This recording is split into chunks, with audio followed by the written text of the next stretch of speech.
Anorexia nervosa doesn't usually begin with a loud warning. It often starts quietly, with a simple thought like, "I just want to be healthier," or "I want to feel in control." At first, the changes may even be praised: weight loss noticed, discipline admired, willpower applauded. But behind that calm surface, a storm can slowly build, one that affects the body, the mind, relationships, work, faith, and the future. Yet this is also a story of hope, because anorexia nervosa is not a life sentence. Recovery is real, possible, and happening every day. At its core, anorexia nervosa is an eating disorder marked by intense fear of gaining weight, a distorted body image, and behaviors that prevent normal nourishment. The causes are not simple or singular. Biology plays a role. Genetics can increase vulnerability, especially if close family members have eating disorders, anxiety, or depression. Brain chemistry involving serotonin and dopamine can affect appetite, mood, and reward, making restrictive behaviors feel strangely rewarding. Psychological factors matter too. Perfectionism, a strong need for control, low self-esteem, or difficulty expressing emotions can all contribute.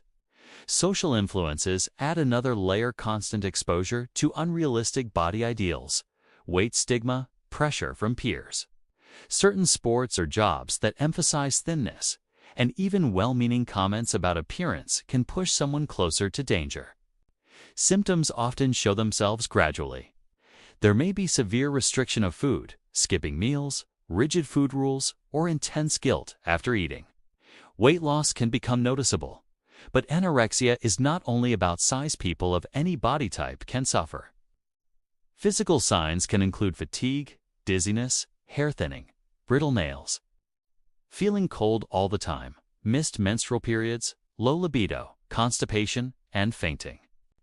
The heart may slow, blood pressure may drop, and bones can weaken over time. Emotionally, there may be irritability, anxiety around food, social withdrawal, denial of the seriousness of the illness, and an overwhelming fear of weight gain, even when underweight. Exercise can shift from healthy movement to compulsive activity, used to earn food or punish the body, often despite injury or exhaustion. Age and gender influence how anorexia appears, but they do not limit who can be affected. It commonly begins in adolescence or young adulthood, when identity and body image are still forming, but children and older adults can also develop it. While anorexia is more frequently diagnosed in girls and women, boys and men are often underdiagnosed due to stigma and stereotypes, leading to delayed care. Hormonal changes during puberty, pregnancy, or menopause can interact with vulnerability and transitions. Starting a new job, entering college, changing careers, or experiencing loss can act as triggers. Diagnosis is made through careful clinical evaluation, not just a number on a scale. Healthcare professionals look at eating behaviors, weight history, physical signs, vital signs, blood tests, bone density when needed, and mental health assessment. Early diagnosis matters because the body and brain respond better to treatment before severe complications set in. Other health problems often travel alongside anorexia, including depression, anxiety disorders, obsessive-compulsive traits, substance misuse, gastrointestinal problems, hormonal imbalances, and heart rhythm disturbances. These are not failures of willpower. They are medical realities that require compassionate care. Treatment works best when it is comprehensive. Nutrition rehabilitation is essential, restoring regular TLE. Adequate eating helps the brain heal, which in turn makes therapy more effective. Psychological therapies, such as cognitive behavioral therapy, family-based treatment for adolescents, and trauma-informed approaches help challenge distorted thoughts, rebuild self-worth, and develop healthier coping skills.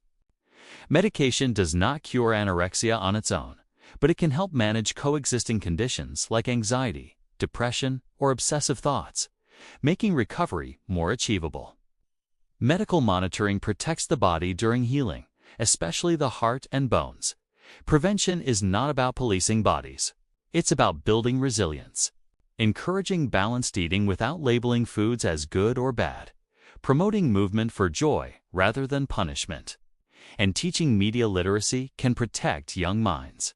Creating environments at work, school, sports, and healthcare settings that focus on health, strength, and well-being instead of appearance reduces risk. Open conversations about emotions, stress, and failure without shame give people safer outlets than control through food. Work and daily life can be deeply affected by anorexia, but they can also become part of recovery.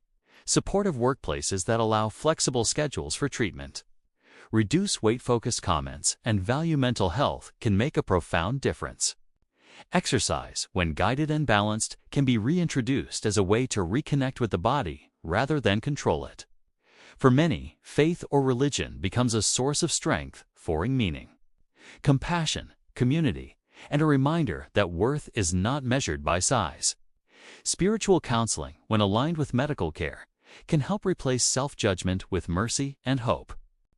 The prognosis for anorexia nervosa is far more hopeful than many realize, especially with early and sustained treatment. Recovery is not always a straight line. There may be setbacks, pauses, and fear along the way. But the brain is resilient, the body can heal, and identities can be rebuilt beyond the illness.